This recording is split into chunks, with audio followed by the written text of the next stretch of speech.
It's the penultimate week of John Woo month on the show. Yeah, and we've got a bullet in the head.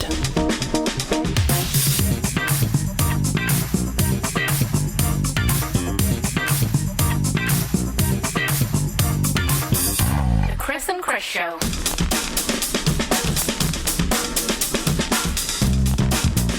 Hello, folks. Welcome to the Chris and Chris Show. I'm Chris with a Jackie Chung C. I'm struggling this week, but I'm just going to scrape the barrel. I'm Chris with a Can Wing Sang K. Lovely. So this week we've got the jolly family comedy that is Bullet in the Head.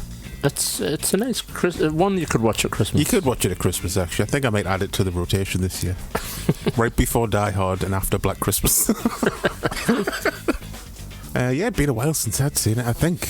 Like, I noticed that. There's been I always go for my Letterboxd when I I've logged it then, but there's a period where I didn't use Letterboxd, so maybe I've watched it quite more recent than I think, but it's probably been over 10 years, since I've watched it start to finish. Yeah, I'm probably about similar. I feel like I've maybe watched it in the last 10 years, maybe. But only once. And certainly it would have been on DVD, Oh, yeah. Last gen, so the young'uns say. Yeah, 2 gens ago, technically, innit? Yeah, I suppose. Yeah. So yeah, nothing much to ramble about beforehand, is there? No, only purely as a side note, I tried watching Howard the Duck the other day. First time. I've never wanted to revisit that because I liked it when I was a kid. Now everyone calls it a piece of shit, and I want to hold on to the good memories. Yeah, I see. I'm totally upset. I never watched it and always just avoided it because I thought it doesn't. It sounds like it's just a weird concept. But I thought, you know what, I'm going to be totally open to it and embrace it. But fuck me, I got an hour in and I was just like, no, I'm out. Still though, I mean, anymore. 80s Leah Thompson in her underpants. That's pretty good. Yes. Leah Thompson is certainly on fire in that movie. Pretty much the only thing I remember about the movie now. Yeah. It's the only bit my brain held on to. Just a fucking weird concept and very strange, that it exists, really. Yeah, it's bizarre. Wait a minute, I also remember there's a scene where a female duck has tits. Yes, early on. Tits. Yeah, early on. At the start of the movie. Yeah, and it's what the hell? I guess they just really wanted to establish themselves as this is an adult movie, it's not a kids thing. Yeah, but it was kind of, at least from my point of view as a kid, it was kind of marketed as a kids movie. It was in the sort of family section in the video shop, right next to the kids section. Yeah, because George Lucas and everything, name attached, so people are oh, it's family friendly, I guess. Maybe people had that impression or something, but fucking weird film. But I think its biggest crime is just that it's just kind of boring, to be honest. Yeah, that's what I mean. I don't want to revisit it again. I want to keep it in the past when I liked it. Yeah. I absolutely recommend that approach. What was this? Was it Thundercats or something that you tried to rewatch as an adult and you were like, this is boring, this is bullshit. Why not like this as a kid? Yeah, it really was. It was really apparent how much of a toy advert every episode was, which is an obvious statement, but it was just I'm Bazooka All Man and stuff, and you're just fuck me. How did we ever fall for this? Don't fucking have a go at Bazooka All Man. That's my favourite character. But then it's just really ropey, animations piss poor. It's just wow. I guess you're just so impressionable as a kid. Everything's amazing. I like Bazooka Arm Man and Sword Legs Man. That was my favourite. I think that's literally the level of creativity. I think I'll be fair to it, I think it's something like season 3 where that kind of happens. I think the first 2 seasons aren't too bad, to be fair, in terms of characters and that, but there's a tipping point where suddenly you're Christ, the quality suddenly drops. God, you made it to season 3. Jesus. Hey, when I go in, I commit. Do you have now today or something? Just watched ages of it and was getting angry constantly. Just took a couple of weeks off work and just spent it watching nothing but Thundercats. Hardcore. I did that similarly with the Turtles TV show. Did you? Yeah, but I just fuck this, I'm watching it all, and I watched 5-6 seasons or however long it is. It was it was a bit of a tough watch at times. What, the original 80s one? Yeah. Don't get us wrong, great stuff overall, but there's certainly some episodes where you're my hand reached for that skip button a few times. What's the thing with those old cartoons? You don't have to watch them in order most of the time. There's a few recurrent things, but it's not like Breaking Bad or something where if you skip an episode, you're lost. Plot twist in that. Massive reveal. So yes, anyway, bit of a tangent. But. Yeah, there you go. Some cartoon reviews for you there.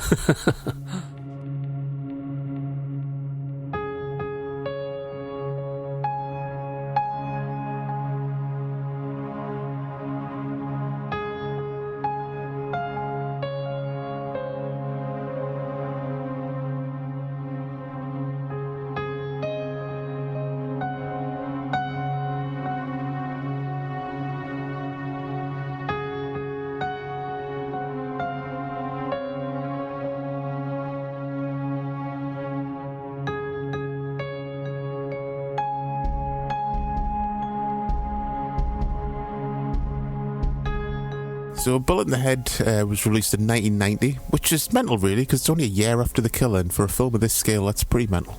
Yeah, I hate to see these people's shooting schedules. I know, Jesus.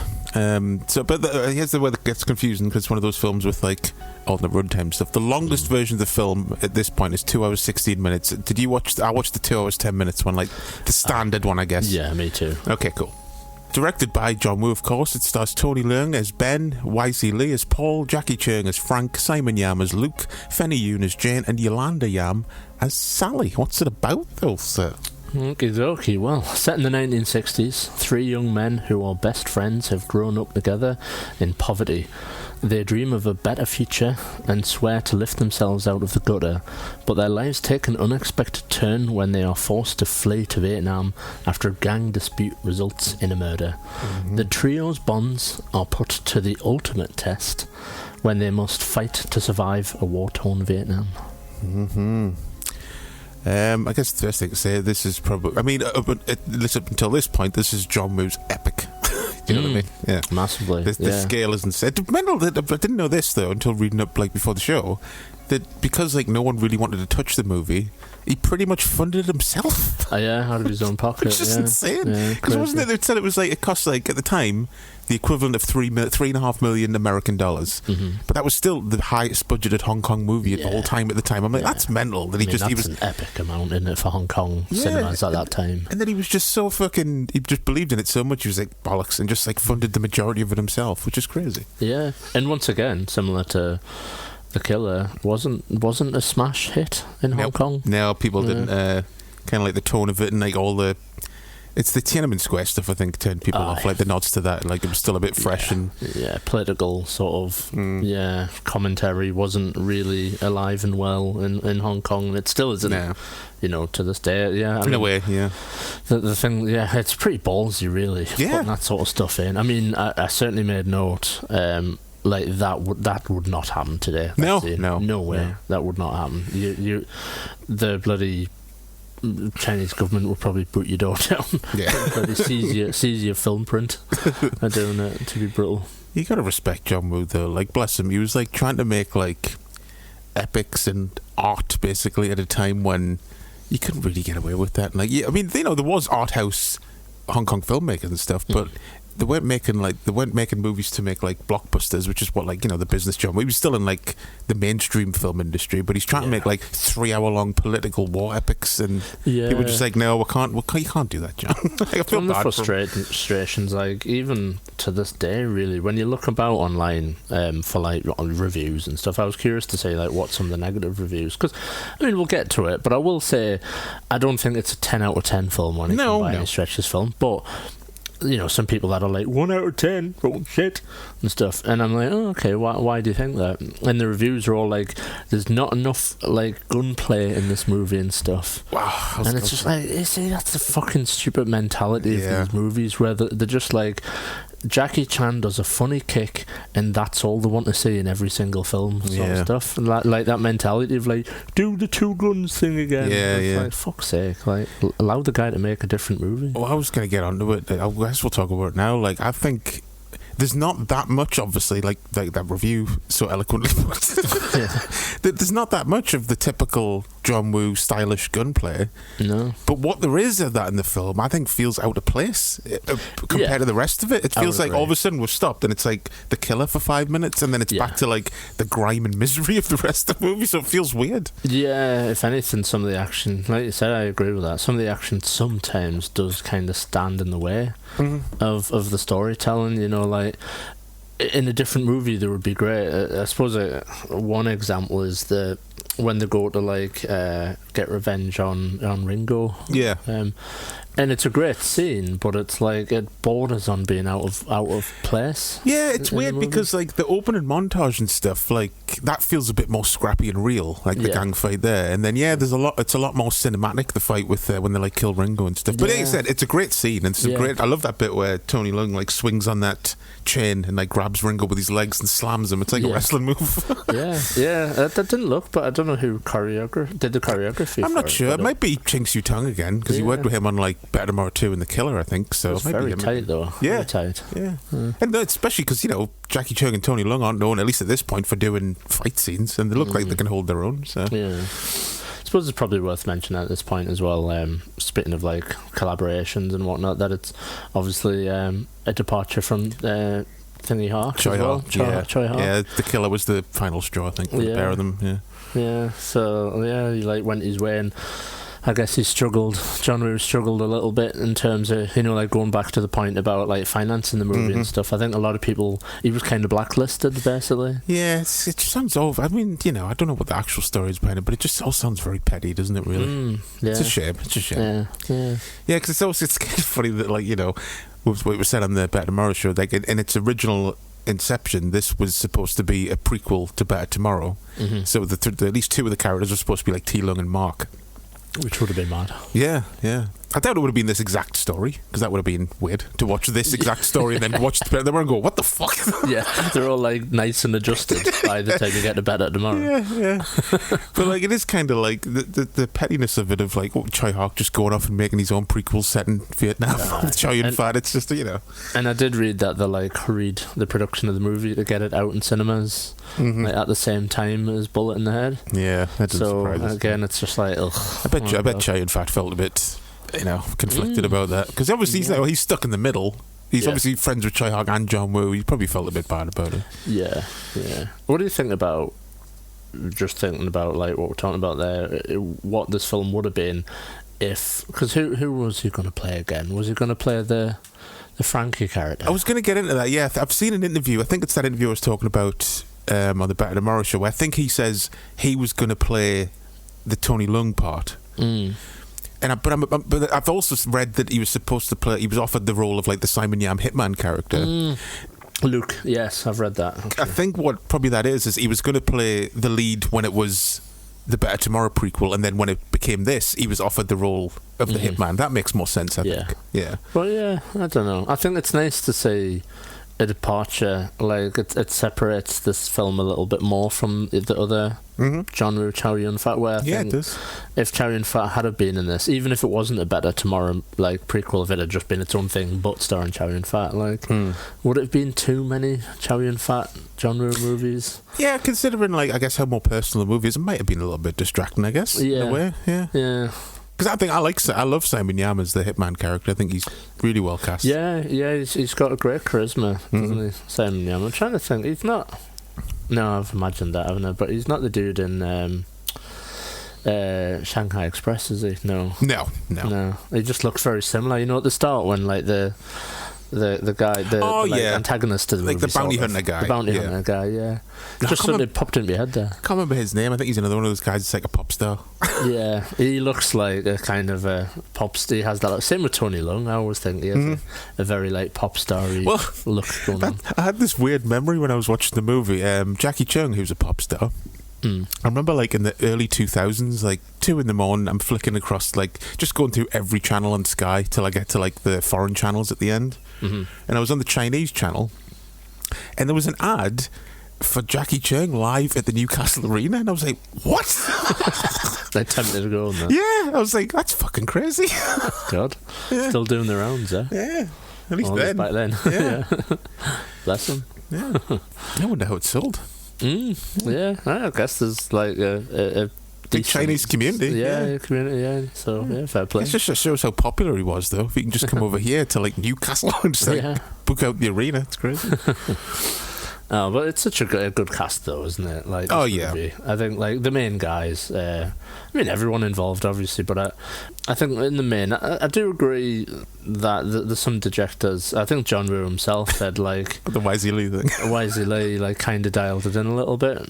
And I can kind of see that. But I think that's in comparison to the other performances. Yeah, I do think that's a bit harsh. Yeah. Because, like, it does feel like he's almost in a different movie at certain points. Everyone's all, like, grounded and realistic, and he's like, I just want my money. And it's a bit like, it's a bit cartoony, I guess, but I don't really think that's his fault. Like, you know, that's also the script. Yeah. God, John Woo could have went, all right, mate, come on. Yeah, exactly. Like, let's dial his dialogue down a little bit. But then again, though, it's like, it's kind of hard. There's a lot of things I could pick at in the film, but when you've got a movie that's 2 hours 10 minutes that was originally over 3 hours, it's like the Better Tomorrow 2 thing as well. You can't be too harsh because you're like, well, what was it originally? Yeah, what like, was missed out? It feels like there was probably more of a natural growth of him becoming super greedy and insane in the longer version, I would imagine. It's like the first, like, I think probably a lot of the cut stuff comes from the setup in Hong Kong. Yeah, because that zips over, doesn't it? But really? yeah, there's a whole subplot, isn't there? I remember from the documentary, I think the 2-disc version, where it talks about there's like behind the scenes of like Tony Leung with like bandages on his head and stuff, and like they go into more about that, like, I guess, gang rivalry and stuff. Yeah, it feels like that was going to be like the first quarter of the movie or something, and at this point it's like the first 20 minutes, half an hour. Because like there's also like a fourth friend who was just in the background, like the guy they lovingly call Fatso. Well, like, they're rescuing him at the start from the Ringo's gang, and then he just pops up like at the wedding and then brings them the stuff before they leave. But it feels like he probably had a bigger role as well. Yeah, I could believe it. Like, definitely. But yeah, you're all right though. They're all they're a good team. I love Jackie Chung. The movie's perfectly cast for that type of character. He's got the perfect face for like the innocent friend who, like, but like that manicness as well. Behind his eyes, which is really good. And obviously Tony Leung's performance is like, it's really, really moving. It's mad. It's just like early in his career at this point, you know what I mean? And he was banging out like award-winning performances. It's so crazy, isn't it? He got like an honorary Oscar recently, didn't he, or something? He got some award. Yeah, that sounds familiar.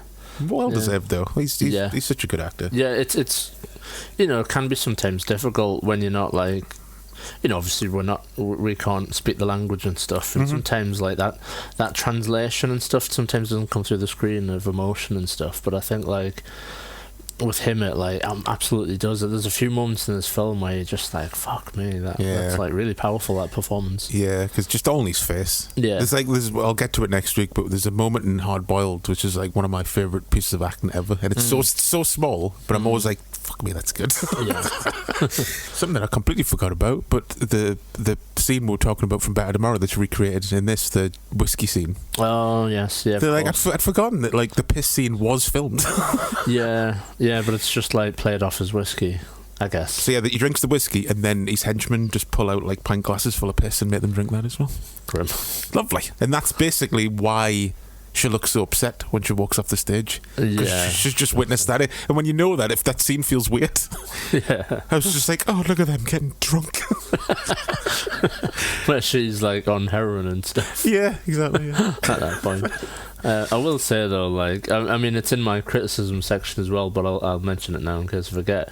Like, why Jackie wasn't fucking Frank, the Frankie character, why he wasn't legless. Why he wasn't in hospital with alcohol poisoning 5 minutes later. He's like flinging like bullets, he's shooting, he's diving over things, he's absolutely fine. I thought there should have at least been a moment after the escape where he just went 2 seconds later. Totally.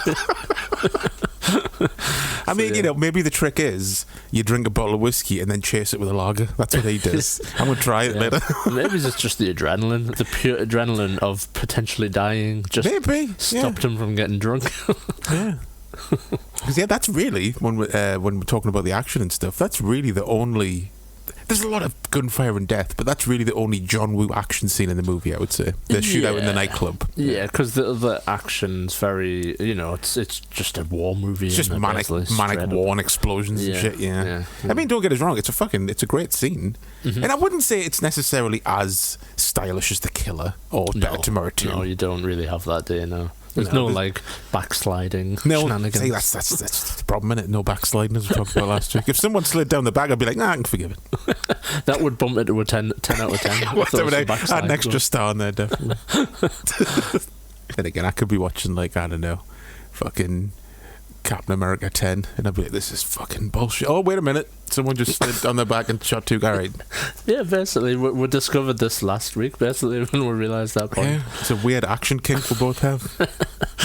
I mean, everyone thinks that's cool, but there's just something about it. I'm like, whoa. Yeah, it's like extra good.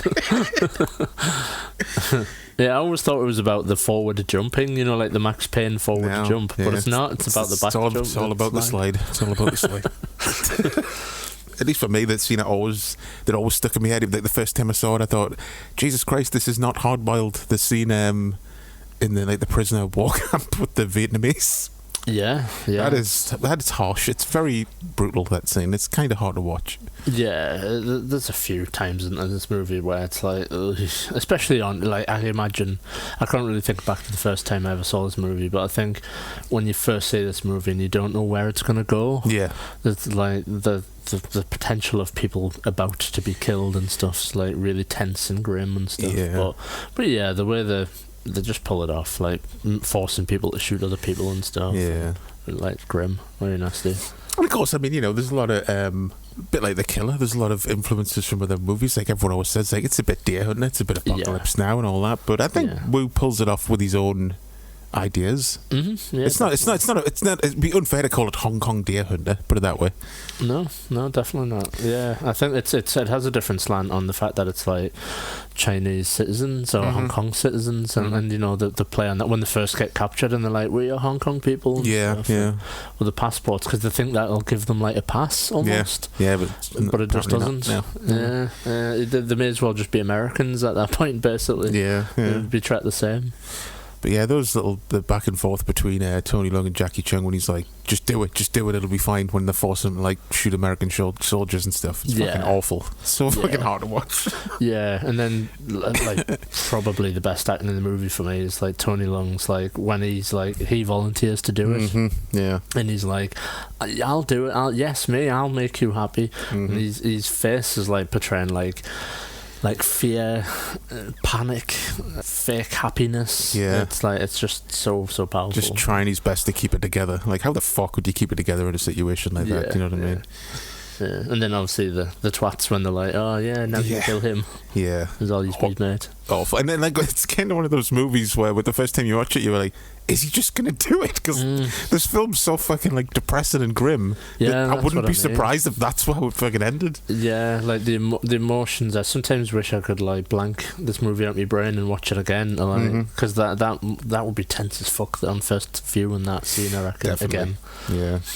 But yeah, just a bit when he shoots one guy and then you think, okay, fine. And then it goes on like 2 more times. Yeah. And then by the end he's just cracked. Yeah, just totally. Yeah, it makes you appreciate, you know, like these guys, certainly like Americans and stuff who came out of Vietnam with like shitloads of PTSD and stuff. Yes, and that, exactly. Like, good God. I just always assume the stuff they show in movies probably isn't nearly as bad as the stuff that actually reckon not. Yeah, I reckon not. We're privileged really to live the lives we lead in terms of like not seeing shit like that. Yeah, mad. But I guess like, you know, the main where the title comes from and the main like betrayal of the movie is when YC Lee just shoots Jackie Chung in the back of the head to shut him up from screaming because he's been shot in the stomach. Yeah, it's a mad like transition from being friends and stuff and then that like ultimate betrayal. It's an interesting one. Like I think with like you said, with some scenes missing out, cut out, you could almost, if there was a little bit more to his character, you could almost like relate to him doing that and stuff. Yeah, I think it could have been a really powerful scene. That I think it is still anyway in the movie, but I think like I do understand why Paul shot his friend in the back of the head. I mean, you know, the stakes were fucking super high. It wasn't just about the gold, it was the fact, like, you know, there was people on just over the, like, hill, like, looking for them and stuff. Yeah. But, yeah, it's like, just grim. When you think back to, like, the start of the movie and how happy they were and stuff. I know, yeah. Like I said, I'm sure there's probably... I've never actually read what was in the over 3 hour version, but I'm just assuming it's more setup. Yeah. Like, because you get those brief, like, almost like little vignettes of them, like, of having flashbacks of talking to their parents and stuff, and it's literally like 20 seconds. Yeah. So I would assume there's probably more of, like, why he's more angry about being poor than the other two. Yeah. You know what I mean? It feels like there's something else there that we don't really know. Yeah, that's what I mean. Like, I think with maybe just a little bit more, you could really buy into him doing that. Yeah. Because I do like the scene, that precedes it when they're on the boat. Oh, and they're throwing these gold away and shit. Yeah, and like he kind of clutches the crate and just says like, "I just want me gold. Is it so bad?" and stuff. Yeah. So you can kind of see like the motivations behind the character, at least anyway. Yeah, oh yeah, definitely. Yeah. But yeah, really grim. Just shooting him in the head and yeah, and the fact that obviously it doesn't kill him.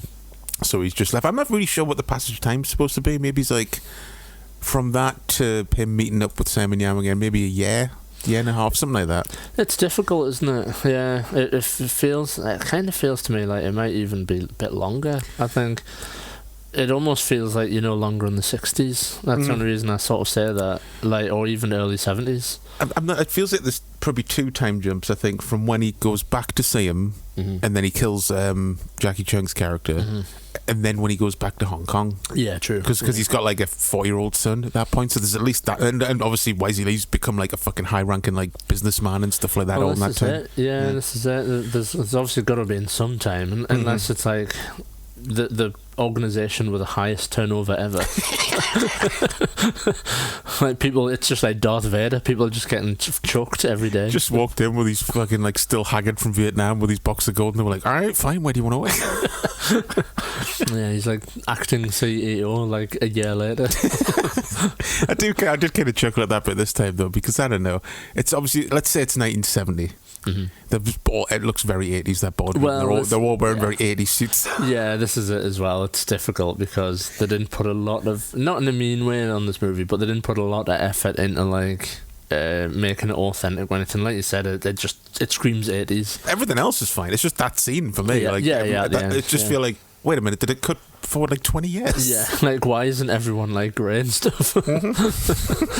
Maybe they should have. They should have done the old salt and pepper in their hair. Make them all look grey. Give them little mustaches and stuff. Let's talk about some of the riot stuff and the Tiananmen Square stuff. I know we touched on it, but it's interesting. Firstly, that I don't think many movies talk about all the like mad social problems that Hong Kong had in the 60s.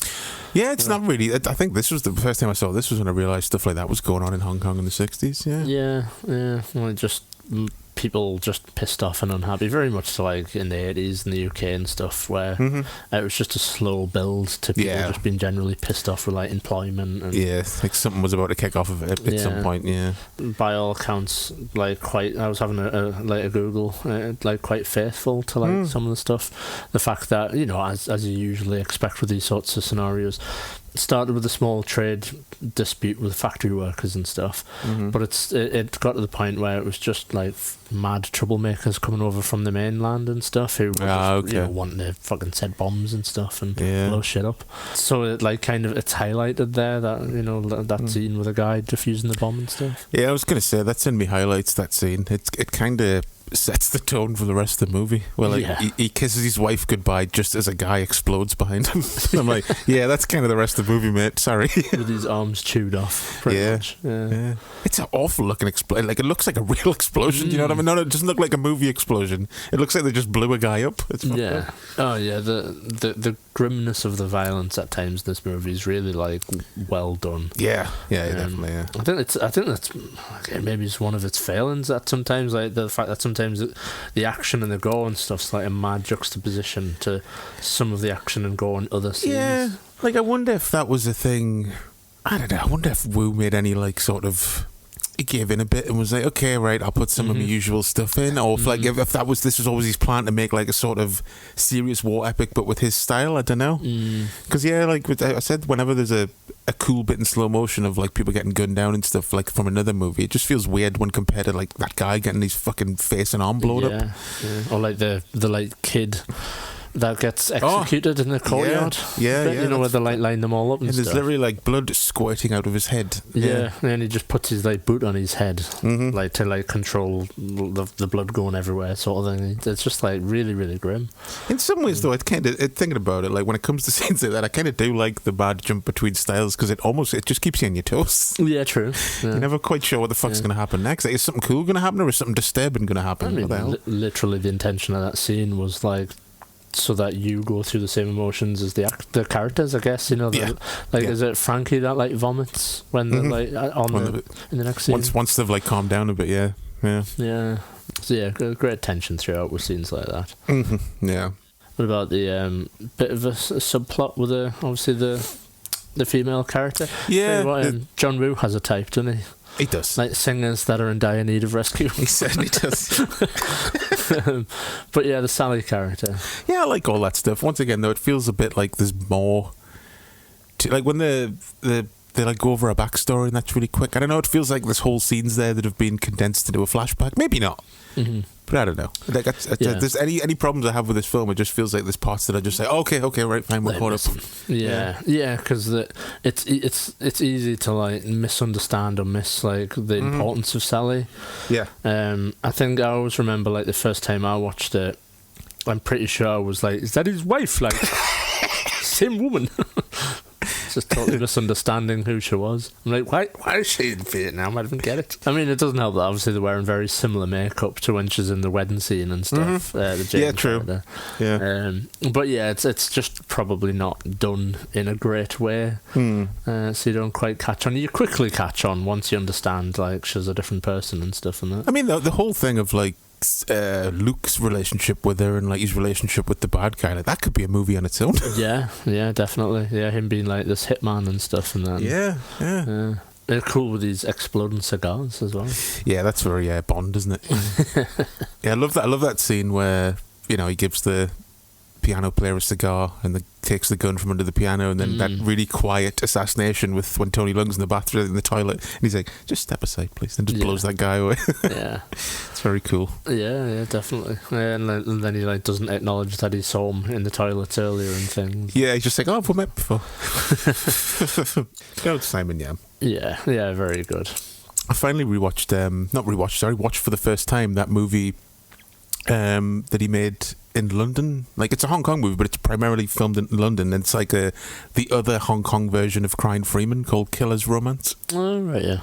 It wasn't bad. No. Worth a watch. It's for a curiosity of like, it's a full-on Hong Kong action movie filmed in London, but it's Crying Freeman. It's worth the watch.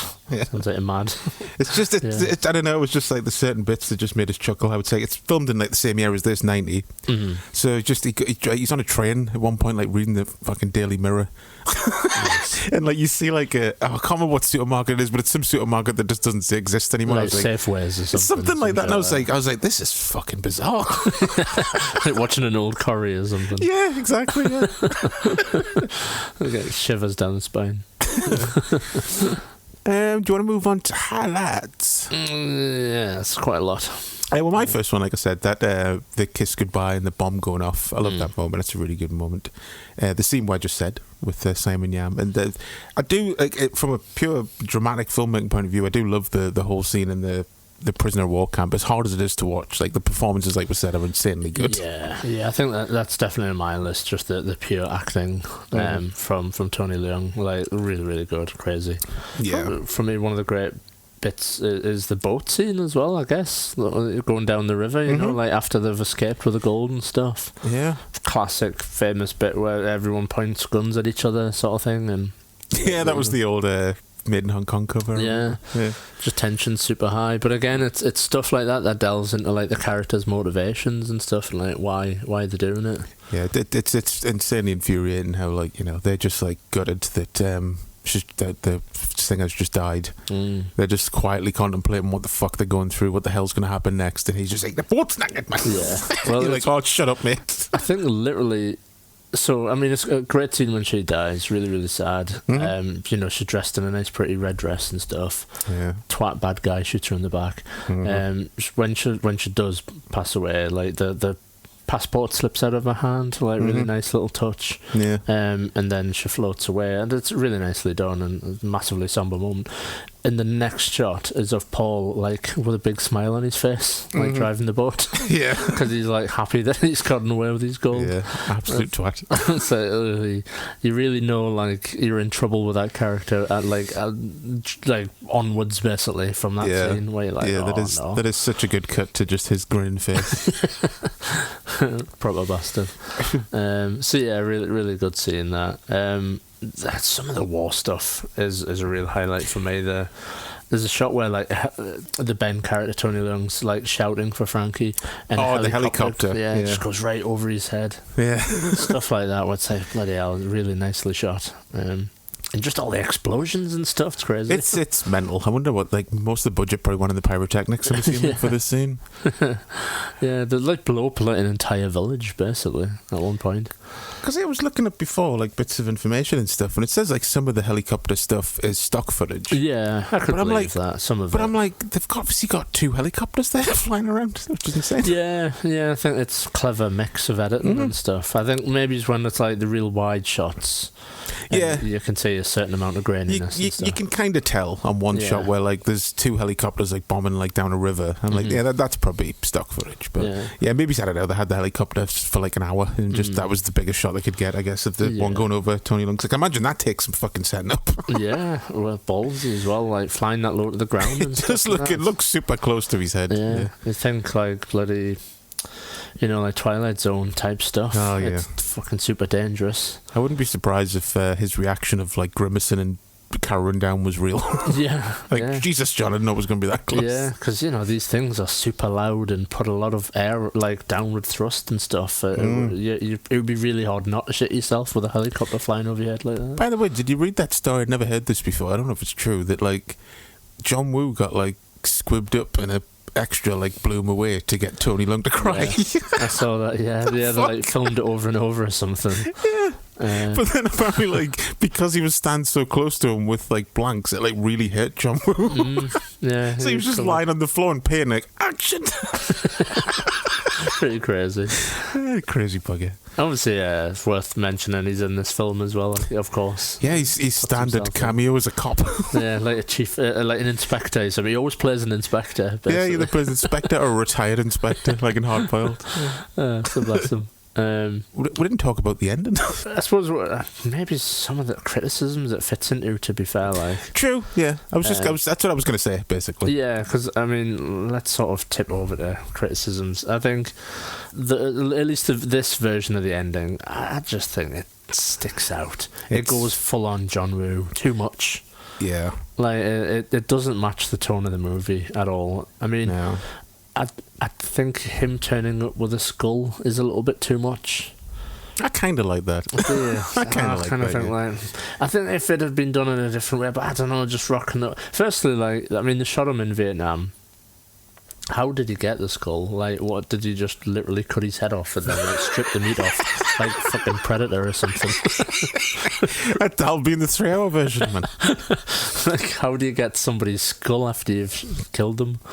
I was like, I don't know, it just feels a bit OT. I think it's the sudden escalation, though, that bothers me the most. Mm-hmm. It's been a while since I've seen the footage, but I know there's an alternative cut where he just blows them away in the thing. I've seen that version. It's on, like, the Hong Kong Legends DVD, like that scene, and I think I probably would have preferred, like, watching it this time, like, I probably would have preferred that ending on the main version of the movie. I definitely would. I definitely would recommend. I would prefer that. I don't know what was the if that was the original ending, and then maybe the producers were like, Cinema City, with Golden Princess, whatever, were like, yeah, do you not think it should have a bigger ending? And it was kind of a reshoot. I don't know. I could believe it was a tagged on thing. Like, it does feel like more that. Action, more John Woo. Yeah, it does feel like that. All of a sudden, like, I also love how fucking Paul just drives around his Mercedes with a fucking Uzi at all times. Well, yeah, he just suddenly has an Uzi in his hand, even though he's just come from, like, a boardroom meeting or something. Because again, in another film, it probably would be a great scene. I mean, it's unique how they basically do car jousting,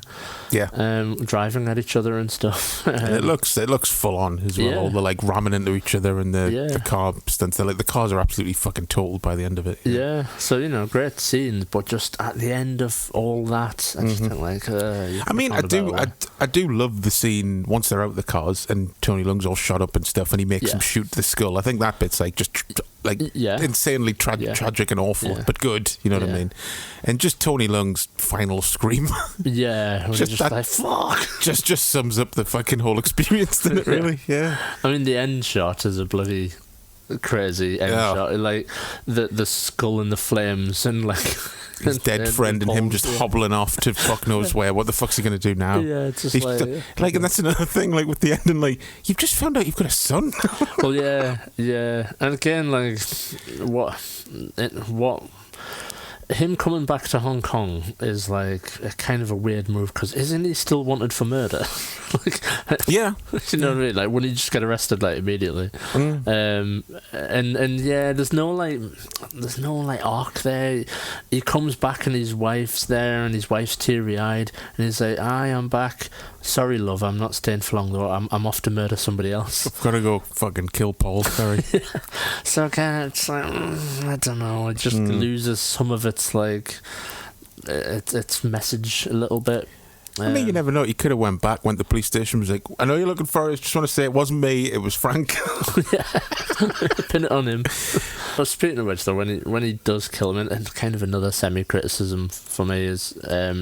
Great scene, obviously, when the Frankie character's like, drooling and wanting to get high and like trying to shoot the Ben character to get his drugs back, and all great tension. But I think when he finally decides to kill him, I wish they'd just done it in a more stylish way, rather than like blowing a hole in his back and like massive squib. Yeah, it's a bit like excessive, that, isn't it? Like, you don't need crowd pleasing go at a moment like that, do you? Really? No, it should have just literally just like dollied off and then a gunshot, and then in the next scene there could have been like, it's so sad about him dying. They could have like explained it in dialogue to confirm that they definitely shot him. But just a big squib out the back. It's like, kind of cheating. But this is one of those movies. I can't remember what other movie. Oh yeah, like like the like those last couple of Rambo movies where you watch them and go, was Stallone just fucking in a mood when he made these? Was he just angry? Kind of feels like that with John Woo here, that he was just like, fuck it. Just made it like as grim as possible. One insane thing that we've not mentioned actually is the bit when Paul blows away like an entire village of steals the boat. That's when he becomes like, he's already shot his mate in the head. That's where you're like, Jesus Christ, mate, come on, you're already irredeemable. There's basically like 2 naked kids or something, I think, or of young people that look like they're quite small. Like crawling up the bank or something. Yeah, it's like pretty totally grim. Brutal. It's like fucking hell. So he definitely was angry about this. Yeah, I think so. Yeah. And again, I reckon maybe this has been lost in the edit and the cuts and stuff. But so during the Vietnam forcing Frankie to shoot people stuff, Frankie's very much like, I don't kill people, and I feel like I've seen you kill people multiple times. Like, I wish they had done that in a better way, where there was more scenes where it was like, I don't shoot people. I'm fucking. I just do not do it. It would have maybe landed even harder. Yeah, if he was the absolute non-violent one of a lot of them. Yeah. So again, but I assume like maybe that, like I said, that was lost in the edit a bit. Yeah, it could be and stuff. Just shame, because I don't think there isn't like a bootleg or a work print of that 3-hour version. I think like Better Tomorrow 2, that's just gone forever now. Yeah, they didn't care, did they? No. They just binned that footage, and also, Hong Kong's got like 95% humidity at times and stuff. So if you don't really go to painstaking lengths to preserve footage and stuff, it just gets lost anywhere. Yeah, shame. I mean, so having said that, because I don't want to be too brutal in the movie, I think like, if I was going to rate it, it would be like, it's a high score. It's just not a 10 out of 10 like some people say it is. It's not a 10 out of 10 now. There's some small problems that you could tweak and make it into a 10 out of 10, definitely. Yeah, I was reading that the version that premiered was longer. It wasn't the full 3-hour version, but it was 2.5 hours long. And then he was told to cut it again. Yeah, I saw that. Didn't they have to like replace all the film stock in Hong Kong cinemas or something? I think so. Yeah. Like it was delivered to everywhere, and then they were like, nope, 20 more minutes, please. Yeah, like, oh god, what a pain in the ass. Yeah. They have to do it again. As for like Blu-ray and stuff, just the one Hong Kong Blu-ray once again from the company Cameron Ronson. The alternate endings on there and the deleted scenes from the longer version. That's it. That's the only version available, at least that I could find. I'm sure there's like a Korean one and stuff or whatever, but we're fortunate really that we got the Platinum edition, the Hong Kong Legends. Yeah, on DVD. that's still a perfectly good edition if you're not bothered about standard def and stuff. Yeah. I'll have to like make sure because it's in like storage at the moment. All my Hong Kong Legends DVDs, but obviously I would never let that go. Like unless they ever release like some super ultimate edition, but you know it's worth it for like the Bay Logan commentary and stuff and all that sort of stuff. Really I think it's got a lot of like interviews and stuff like that, and I think maybe it's deleted scenes are. And I know the alternate endings on there. Yeah, I'm not sure about the deleted scenes. 2 discs in it, 2 disc version. Yeah. The only thing I would like moan about, and we should probably talk about, is the box. it's a bit less the cover of it. Yeah, it's weird because like Hong Kong Legends are one of the first companies I remember doing, at least for one. I know for the Killer they did a flip artwork. Yeah, but it still wasn't like if it was now. They would do like a new artwork and then the original Hong Kong poster would be on the back. But it's a different time that the boxes always looked a bit meh for Hong Kong Legends. They were just always Photoshop jobs and a bit too glossy for my liking. That's what I was going to sort of touch on because I mean, firstly, there's no art, there's nothing really, sadly, for this movie. Like at least not that I could find. Yeah. No action figures. No video games, obviously. Imagine a bullet in the head video game for the NES. It's like brutal. Jumping over tanks and that and stuff. But it's just the covers of these films never like sit well with me, and the art, like the poster art and stuff. Well, the original ones. Yeah, just even going back to like the original ones. I mean, firstly, I think it's a massive culture difference that like the Hong Kong posters tended to be very stylized to a way where it was just loads of like boxy images and stuff, and obviously big text. But when you look at like Bullet in the Head and stuff, and even like Better Tomorrow and stuff, I don't really feel there's like a definitive cover. There definitely is. For the one thing that I would say is Hard Boiled, there's like a definitive cover, but I would say like I kind of dislike. I mean, just as an example, Bullet in the Head, I hate all the boxes and covers and posters for Bullet in the Head.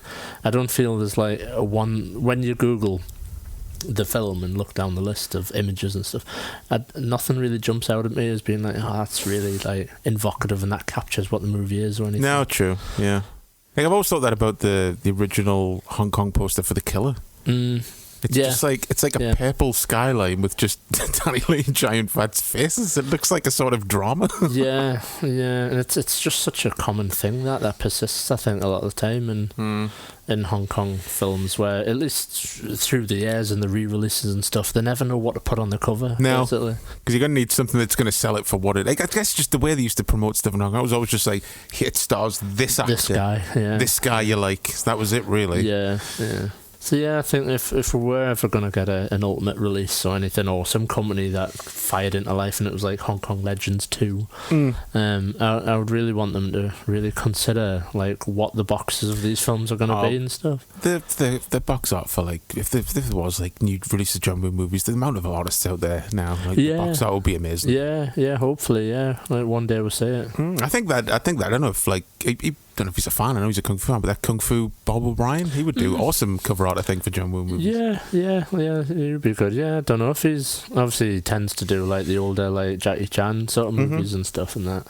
Yeah. But, I could see him doing something cool like that. I think his art style, I think, would work really well for something like The Killer or Better Tomorrow. Yeah. So no merch art, not this week. No, sadly not. Somebody needs to get on that that retro 8-bit style. For you mean like a NES box with Bullet in the Head? Yeah, side scrolling. You've just got to. You basically just play as YC Lee. You just got to get your gold from one end of the screen to the other. Yeah, that's amazing. Whilst Tony Leung and Jackie Chung chase you, going, "Yeah, man, come back." Totally. You gotta like jump over snakes in Vietnam and stuff and that. You always gotta get snakes or bats into it somehow. Yeah. It ends with a little car chase. But yeah, I would like that. Dragging the gold, and you've got like a stamina meter and stuff. At one point, you've got to like tap A to shut Jackie Chung up when he's moaning, and then you shoot him in the back of the head. Yeah, totally. There you go. Someone get on that. Make that for us, please. It's like, you know, like in those, there's like Erectical. It's like, it's his head with a coat over the top of it. And there's just Erectical on the screen that like is really erratic. And you've got to press like A at the right moment to shoot him in the head. But you always fail because obviously it's kind of... You can never quite get it right on the kill spot. I was wondering if we'd go on any stupid tangent at the end of Bullet the Head, and we did. So I'm happy about it. NES video game, please, somebody. Oh, yeah. So yeah, next week's it's the Daddy. It's the WrestleMania of John Woo's filmography. Yeah, and I'm really hard-boiled. I'm really pleased that we're ending with that one. But I'm also really pleased that like John Woo's like Hong Kong sort of career kind of ended with that one. To some degree, kind of, at least like as far as like this him and era of like and stuff. Yeah, and like his action movies and stuff, and his gangster cop movies and stuff. Yeah, because I think it was like everything he'd learned along the journey. It was all kind of pumped into this to that film. So I'm looking forward to going through that. Yeah, I'm looking forward to watching it. I only watched it not that long ago. I know. Well, it's one of them. It's such a watchable movie. It is. Where something like Bullet in the Head, minor niggles and criticisms aside, its biggest problem is you just can't really chuck it on all the time. No, it's not. It's not one like you're like, nah, I'm a bit tired. I'm just gonna relax and watch Bullet in the Head. Yeah, no, it's something you come back to now and then. Yeah. But with Hard Boiled, you could just if I walked past the TV and it was 40 minutes into the movie, I would be like, I'll watch it. Yeah, I did say the right film, didn't I? Hard Boiled. Yeah. Suddenly thought I said Hard Target. Yeah, I would always stop and like watch Hard Boiled basically whenever it was on. Yeah. So I think once every like couple of weeks I'll just stick on a few action scenes from that movie. I'll just watch the start. Yeah, that's next week, the finale of John Woo month. We'll be doing another Chai and Fat John Woo. I want to do like a Ringo Lam month as well. Yeah, we could do like the 3 on Fire movies and Full Contact at some point. That would be fun. Yeah, there's all sorts of films like, not that they're my favourites, but like Tiger on the Beat and all them sort of films. Yeah, and we've still got out of this run. We've kind of got 2. We've got 1 really. We've got Once a Thief, which comes after Bullet. Because when you look at like The Killer flop and Bullet in the Head flop and really heavy movie, and then he in the middle between Hard Boiled and this is like a light comedy. Yeah, mad. Yeah, so he's obviously like, I need to do something. I need to cheer up a bit and like get people to go see me movies again. So yeah, we could definitely, because that is a fun movie. It's underrated, that movie. It kind of gets forgotten about because it's like between Bullet in the Head and Hard Boiled, so it's going to get forgotten about a little bit. Yeah, but 2 bloody massive names that everybody kind of knows, even if you're like vaguely into action movies. They're be aware of it. 2 big cult favourites, especially Hard Boiled. Yeah. So yeah, there's plenty more to do. We'll do more Hong Kong movies and stuff. It's been fun doing this. Yeah, it's been fucking. Like, when you think about it, I think the last time we covered Hong Kong movies was when we did like the Jackie Chan month. I think that was like 3-4 years ago. Which is crazy.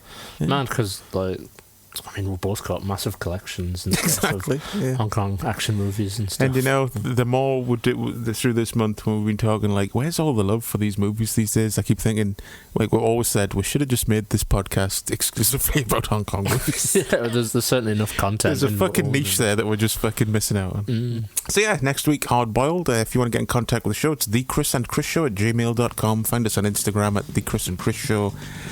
Help us out by giving us reviews on podcast platforms and stuff. And until then, I will see you down the pit. See you, Nate. Bye-bye.